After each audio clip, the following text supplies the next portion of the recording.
I'm Dorothy, Patrick on the camera. We're Toronto Master Gardeners.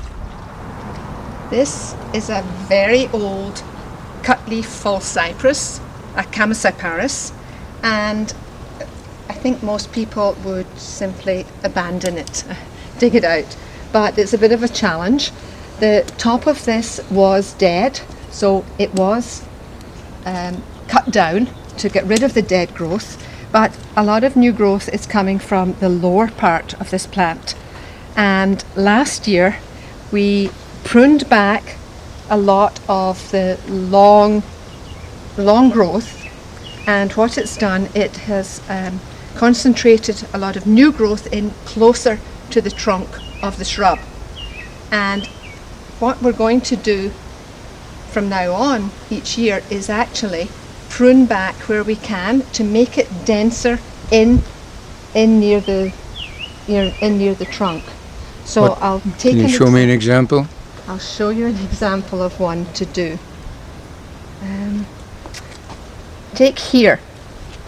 Here we have new growth coming right in here. So this one I can take off because that's now going to encourage this growth here to really grow. So I want to take these ones away. Now it looks a bit drastic, but it is going to concentrate the growth into the new shoots. And again, this one I'm going to do the same again because I have growth further in, and I'm going to take this one off right there. Last year's pruning forced new growth in here, in closer to the trunk of the shrub, and so this year now I can take off some of this longer stuff here because I've got the new growth coming back in here. So I'm just going to snip this off, and it's reducing it.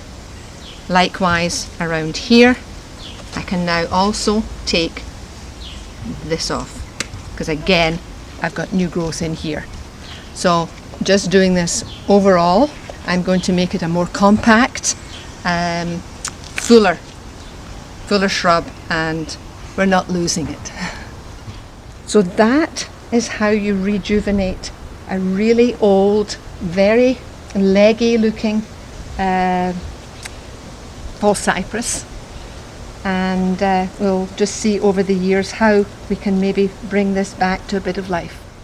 As a rule of thumb, the best time to prune all conifers, if you're wanting to try to restrict the growth or shape them, is after their first spurt of spring growth, and that is probably around the 3rd week of June, no later than the end of June. And that's just a general dates to go by. Although we call these cedars in Canada, they're not really cedars. They are a thuya, but we commonly call them cedars. There are other evergreens that are real cedars. And these are really easy to prune and to keep dense because as light and daylight gets in, when we cut away the branches, we get new growth coming. You can see it here.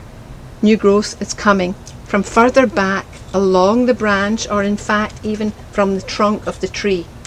So they're great to prune.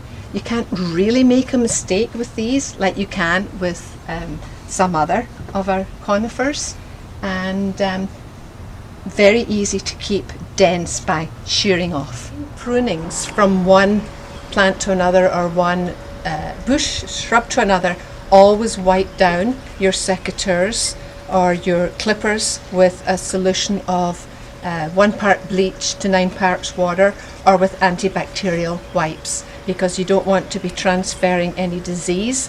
It's so easy to transfer disease from one plant to another.